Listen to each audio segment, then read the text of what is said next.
जो भी बांझ औरत कुएं के अंदर जाती तो वो प्रेग्नेंट हो जाती। इसकी वजह जानकर आप लोग भी हैरान हो जाएंगे।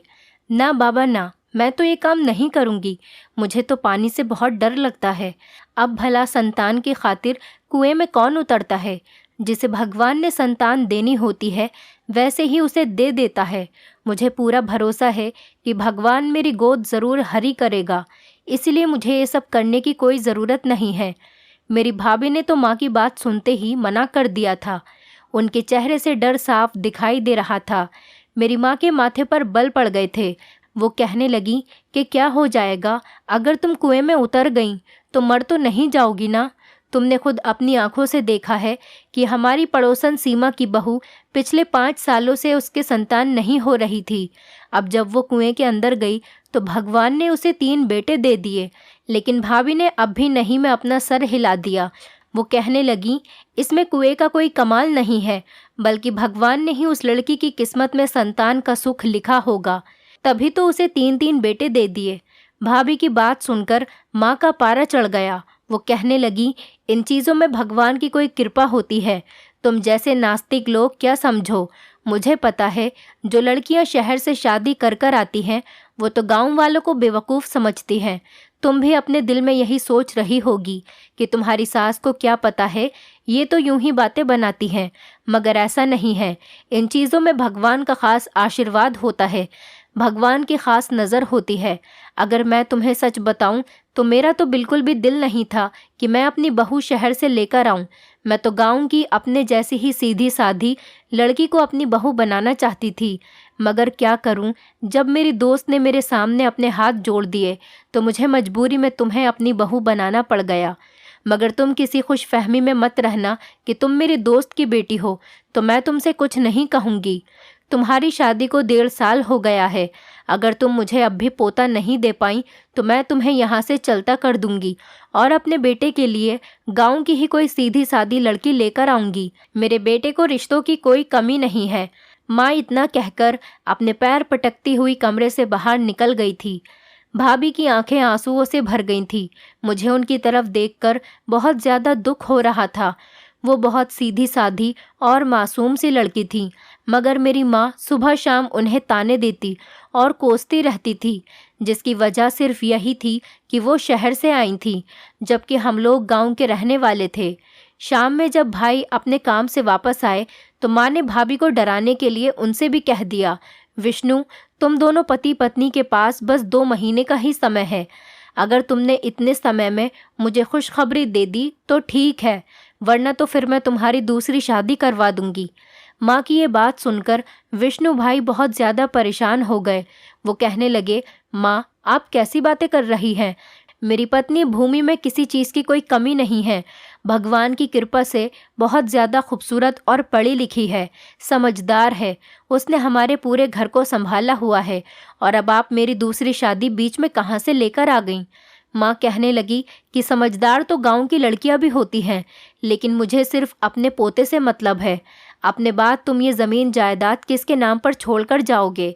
कोई तो तुम्हारा नाम लेने वाला होना चाहिए।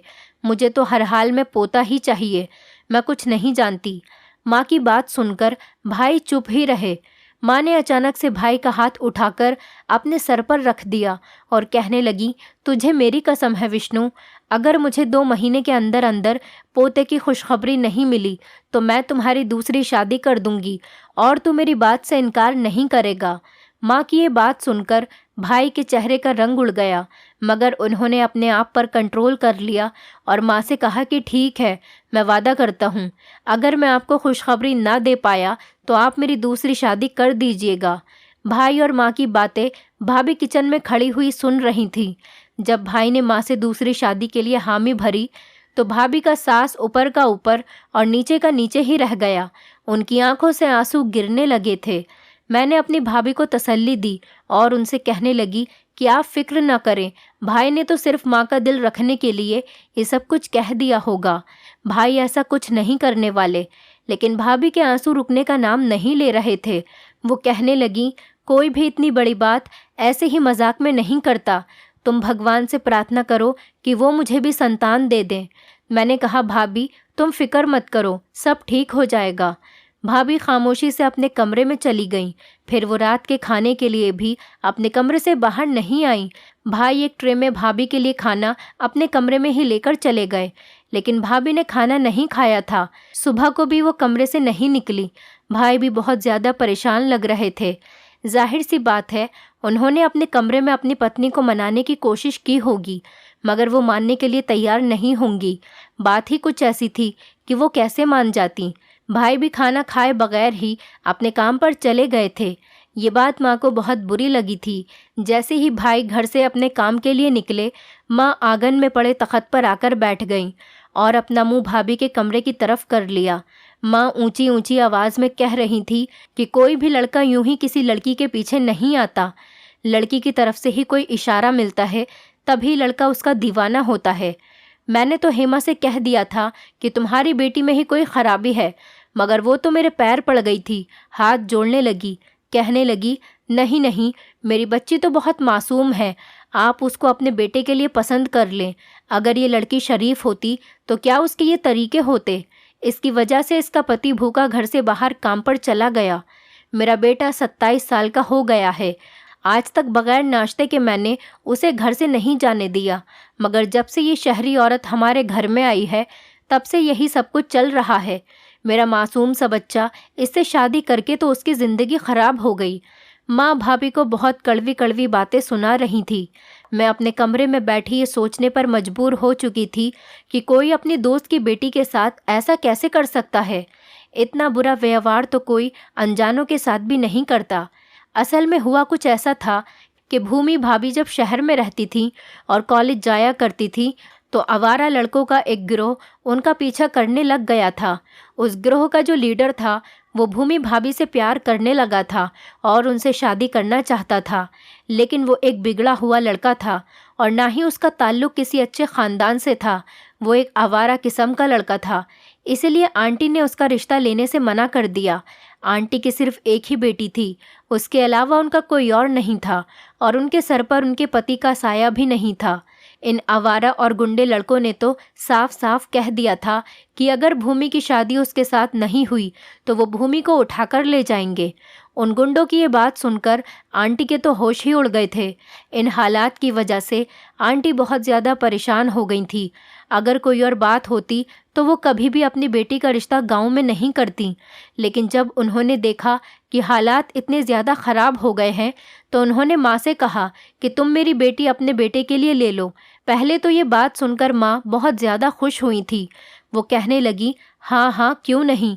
लेकिन जब माँ को पता चला कि भाभी के पीछे कुछ गुंडे लड़के लगे हुए हैं, तो उन्होंने आंटी से ये रिश्ता लेने से मना कर दिया था। वो कहने लगी, दुनिया में मेरा एक ही बेटा है, अगर हमने इस तरह एक बिगड़ी हुई लड़की के साथ उसका रिश्ता कर दिया तो मुझे डर है कि मेरे बेटे के साथ कुछ गलत ना हो जाए। वो गुंडे तो उसे मार ही डालेंगे, कहीं वो लड़के अपना बदला मेरे बेटे से न ले लें। इसलिए मैं तुम्हारी बेटी का रिश्ता अपने बेटे के साथ नहीं कर सकती। लेकिन आंटी ने मेरी माँ के आगे अपने हाथ पैर जोड़ दिए थे, उनके पैरों में बैठ गई थी। कहने लगी, तुम मेरी बेटी का रिश्ता ले लो, नहीं तो उसकी ज़िंदगी बर्बाद हो जाएगी। पता नहीं वो गुंडे उसके साथ क्या करेंगे।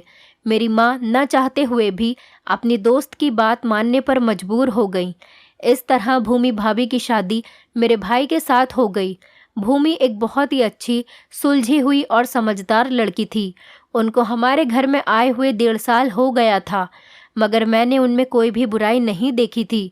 उन्होंने कभी भी मेरे भाई के साथ कोई लड़ाई झगड़ा नहीं किया था और ना ही किसी बात की कोई शिकायत की थी। यहाँ तक कि उन्होंने माँ को भी कभी किसी बात पर कोई जवाब तक नहीं दिया था। पूरे घर का काम भी वही करती थी, मगर फिर भी माँ उनसे नाराज़ ही रहती थी। माँ का यही कहना था कि शहर की लड़कियाँ अच्छी नहीं होती। तब मैं अपनी माँ को समझाती रहती थी कि माँ, आप इस तरह भाभी को नहीं कहा करें। हमारी भाभी हर तरीके से एक बहुत अच्छी लड़की है, आपको उनकी कदर करनी चाहिए। मगर माँ ये बातें कहाँ समझती थी। वो तो इसी बात के गुरूर में थी कि उनकी दोस्त ने खुद हाथ जोड़कर अपनी बेटी का रिश्ता उनके बेटे के लिए दिया था। इस वजह से वो अपनी नज़रों में भगवान बन बैठी थी और जो भी बात उनके मुंह में आती वो भाभी को सुना देती। माँ के ये तौर तरीके देखकर मैं बहुत डरती रहती थी। मुझे तो इस बात का डर था कि कहीं जो कुछ वो भाभी के साथ कर रही है वो मेरे सामने ही ना आ जाए, कहीं अपने माँ के किए की सज़ा मुझे ना मिले। जब मैं अपनी माँ से ये बात कहती तो वो आगे से कहती थी कि तुम्हारे साथ ऐसा कुछ नहीं होगा, तुम बेफिक्र रहो, तुम घर की चार दीवारी में पली बड़ी हो, तुम्हारे पीछे कौन सा कोई लड़के लगे हुए हैं जिसकी वजह से तुम्हें ससुराल में जाकर ये सब बातें सुननी पड़ेंगी।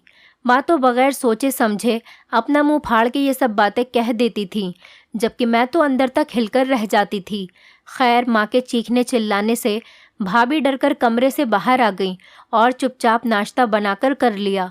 वो घर के कामकाज फिर से करने लगी थी, मगर मैंने उनके चेहरे पर कोई भी मुस्कुराहट नहीं देखी थी।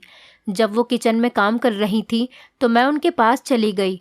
मुझे देखते ही वो मेरे गले लगकर रोने लगी और कहने लगी, देख लो, तुम्हारी माँ मेरा घर उजाड़ना चाहती है और वो अपने लिए दूसरी बहू लेकर आना चाहती है। जब तुम्हारी दूसरी भाभी इस घर में आ जाएंगी तो मैं ये घर छोड़कर हमेशा हमेशा के लिए चली जाऊंगी। मैं इस घर में नहीं रह सकती। मैंने भाभी को तसल्ली दी और उनसे बोली, ऐसा कुछ नहीं होगा, आप बेफिक्र रहें। भाभी फूट फूट कर रोने लगी। वो बोली, जब तुम्हारे भाई ने दूसरी शादी की हामी भर ली है तो फिर भला उसे कौन रोक सकेगा। मगर मैं तुम्हें एक बात साफ साफ बता देती हूँ कि मैं अपने पति को किसी दूसरी औरत का होते हुए नहीं देख सकती। मैं किसी भी हाल में अपनी सौतन के साथ नहीं रह सकती। मैं यहाँ से चली जाऊंगी।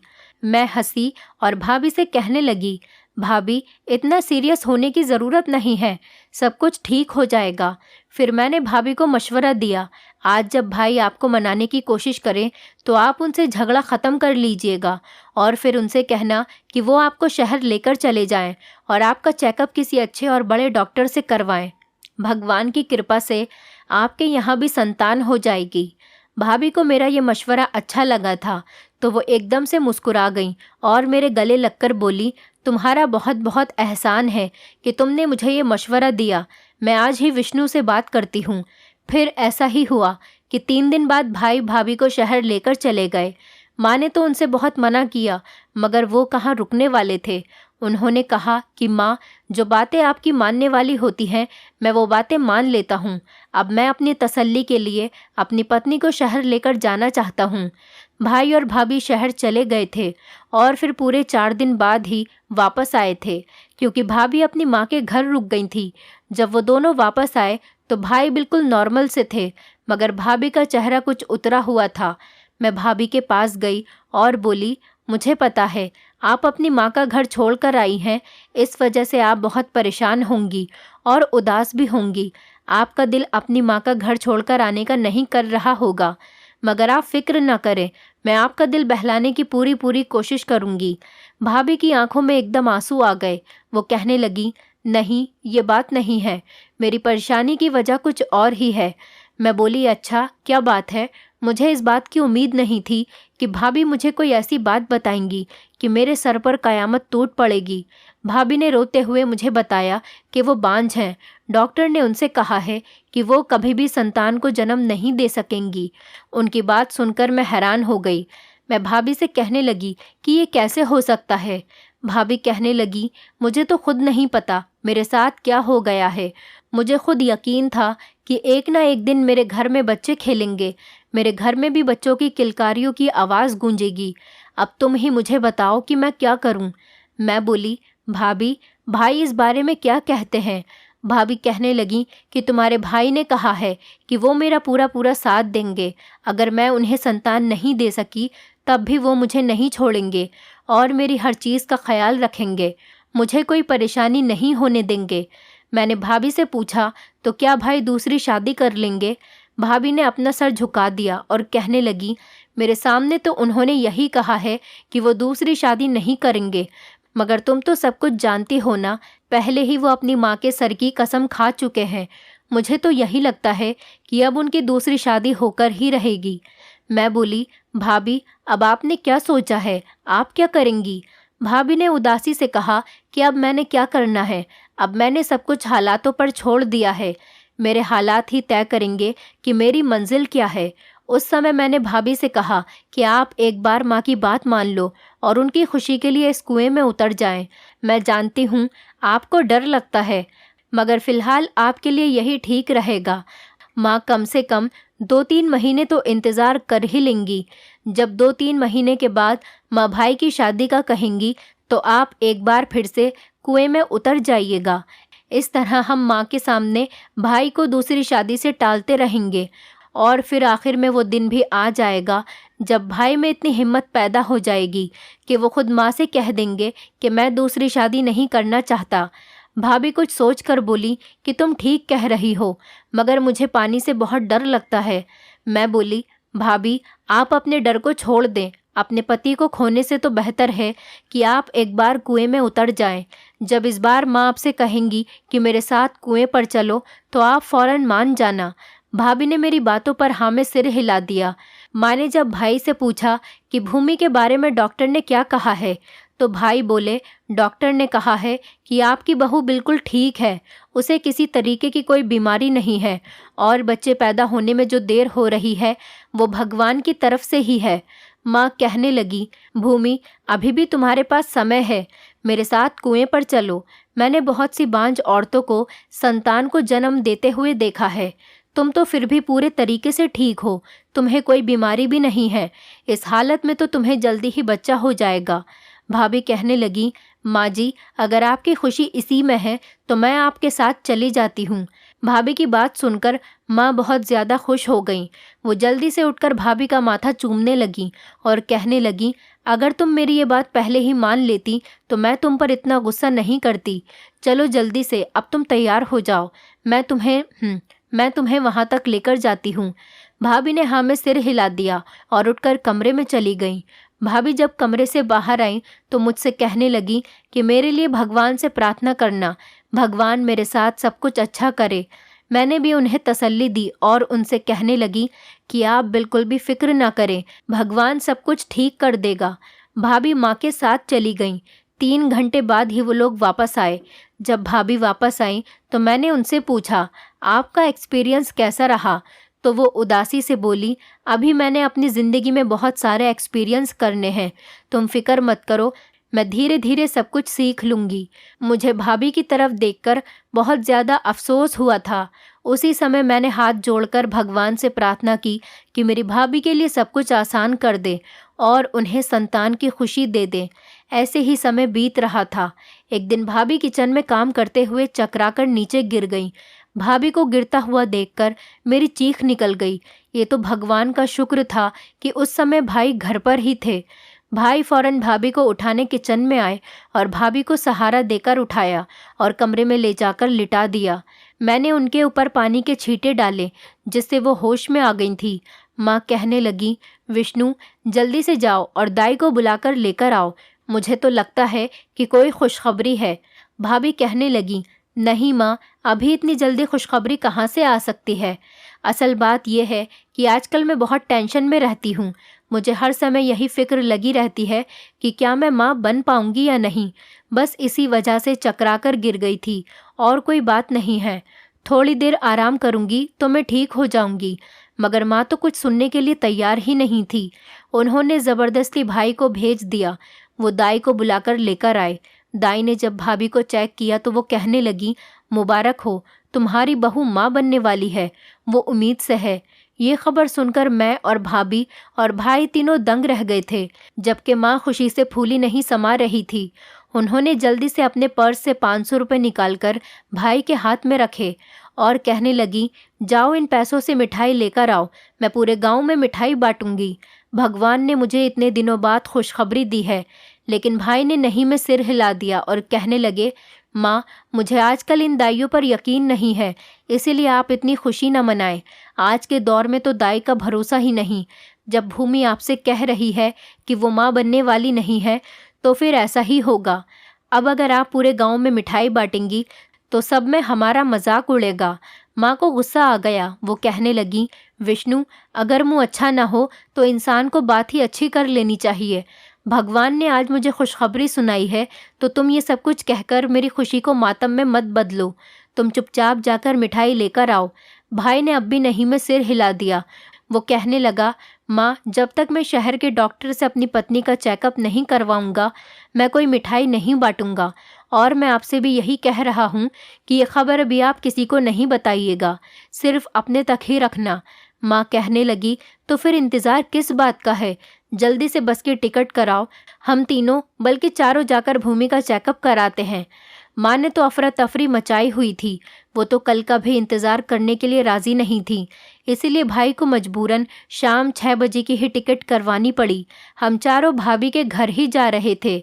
भाभी सारे रास्ते में बहुत ज़्यादा उदास और परेशान थीं, जबकि माँ की तो जान पर बनी हुई थी। वो भाभी को हंसाने की कोशिश कर रही थी और कहने लगी, अगर तुम इस तरह नाराज़ रहोगी तो बच्चे की सेहत पर बुरा असर पड़ेगा। खुश खुश रहो ताकि मेरा होने वाला पोता खूबसूरत और तंदुरुस्त पैदा हो।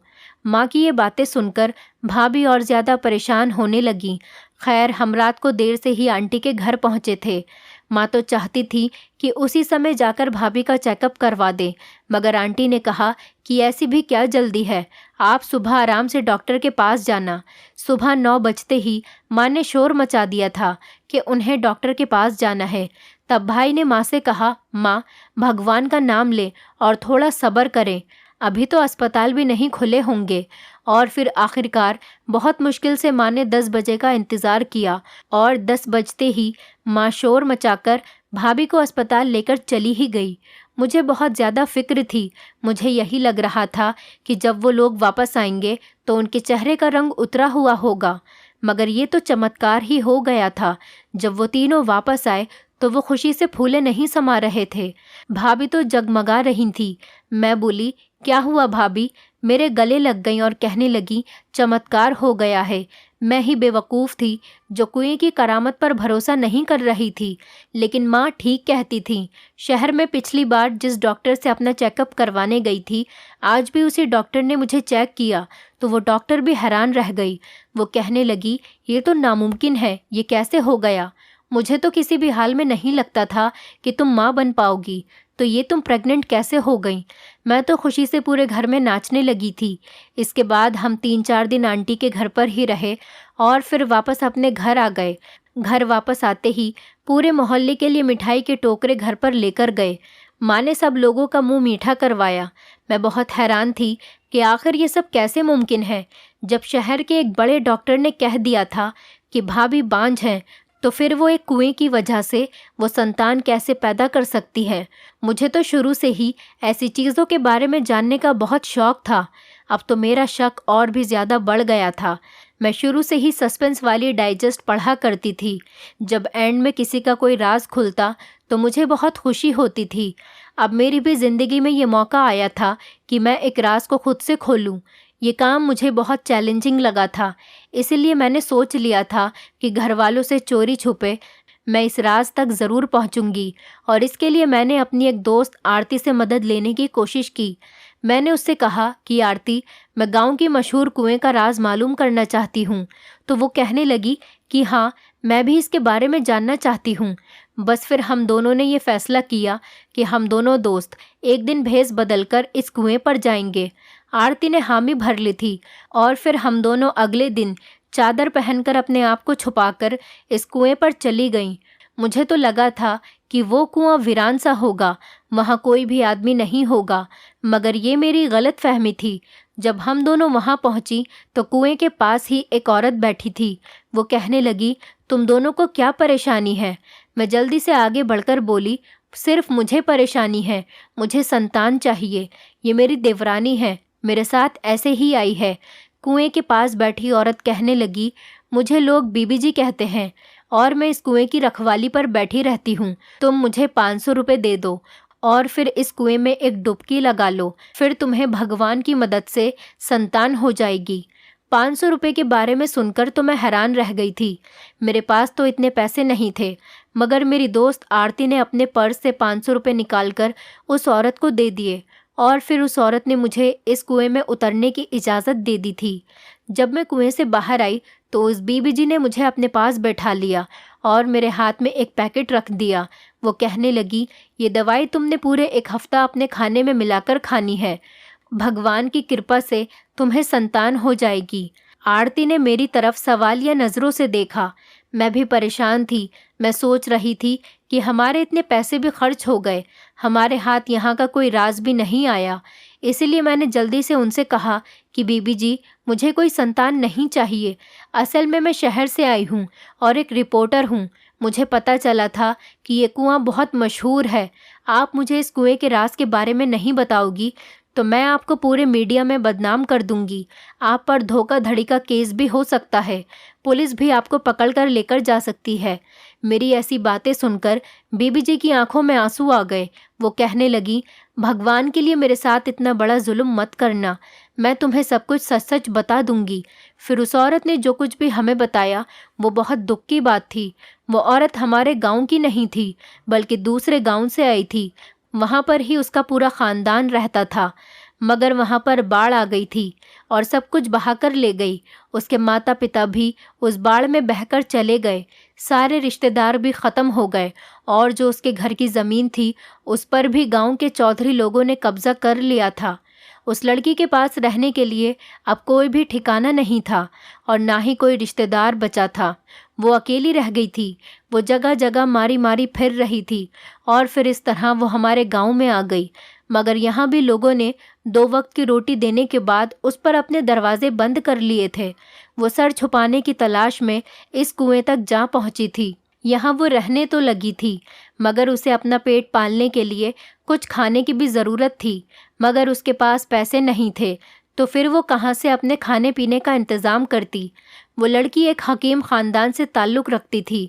उसके बाप दादा बहुत ही बड़े और मशहूर हकीम थे। उसने लोगों को पहले अपनी दवाई देकर कमाना चाहा, मगर लोगों ने इसकी तरफ कोई ख़ास तवज्जो नहीं दी। तब उसने सोचा क्यों ना वो इस गांव के कुएं के बारे में ये बात उड़ा दे कि जो भी बांझ औरत इस कुएं में उतरेगी वो संतान वाली हो जाएगी। और फिर उसने इस कुएं को करामती कहकर लोगों को अपनी तरफ ध्यान देने पर मजबूर कर दिया। और फिर यही हुआ। उसने पूरे गांव में मशहूर कर दिया कि इस कुएं पर भगवान का आशीर्वाद है और जो भी औरत इसमें डुबकी लगाएगी वो प्रेग्नेंट हो जाएगी। फिर जब कोई औरत इस कुएं में डुबकी लगाने आती, ये उसे अपने हाथ की बनी हुई दवाई खाने के लिए दे देती। दरअसल वो जड़ी बूटियां थीं जिनसे औरत के अंदर की तमाम बीमारियां ख़त्म हो जाती और उसके शरीर की सारी बीमारियों का इलाज हो जाता। इंसान तो प्रार्थना कर सकता है, दवा कर सकता है, लेकिन असर तो भगवान ने करना होता है। फिर यूं ही हुआ कि बीबी जी के हाथ में भगवान ने करामत रख दी। वो जिसको भी वो जड़ी बूटियों वाली दवाई देती उसके यहाँ संतान हो जाती और लोग यही समझते रहे कि इसमें कुएं का कोई करिश्मा है। अब वो लोग भी बीबी के पास आने लगे थे जो हकीम का सुनकर कभी नहीं आते थे। इस तरह बीबी जी मेहनत से कमाकर अपना गुजारा कर रही थीं। उसने बहुत सी औरतों की मदद की थी। मैंने जब उनकी सारी बात सुनी तो उनसे बोली कि बीबी जी, आप फिक्र ना करें, हम आपका राज राज ही रखेंगे।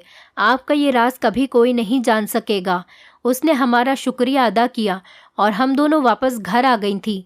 हम ये सोचने पर मजबूर हो गई थी कि इस औरत ने कितनी खूबसूरती के साथ गांव की औरतों की बीमारियों को ठीक कर दिया था और अपनी रोज़ी रोटी का इंतज़ाम भी कर लिया था। इस औरत की वजह से मेरी भाभी तलाक से बच गई थी। अब तो मैं हर औरत को यही मशवरा देती हूँ कि वो भी इस कुएं के पास जाएं, क्योंकि इस कुएं में भगवान का आशीर्वाद है। मेरी बातें सुनकर मेरी माँ भी हंस देती और कहती, देखा ना, तुम मेरी बात मान ही गई। माँ की बात सुनकर मैं खामोश हो जाती, क्योंकि मैंने कोई भी बात बगैर सच्चाई जाने नहीं मानी थी। मुझे तो इस कुएं का राज मालूम हो चुका था और मैं नहीं चाहती थी कि ये राज किसी और को मालूम हो जाए, क्योंकि मुझे डर था कि कहीं बीबी जी की रोज़ी रोटी बंद न हो जाए और बाकी औरतों की भी बीमारियां ठीक होनी बंद न हो जाएं। सच बात है, भगवान हर किसी की मदद करता है, बस नियत सच्ची होनी चाहिए। दोस्तों, उम्मीद करती हूँ आपको हमारी कहानी पसंद आई होगी। कहानी पसंद आई है तो वीडियो को लाइक करें, चैनल पर नए हैं तो चैनल को सब्सक्राइब करें और हाँ, नोटिफिकेशन बेल को ज़रूर दबाएं ताकि अगली अपडेट सबसे पहले आपको मिले।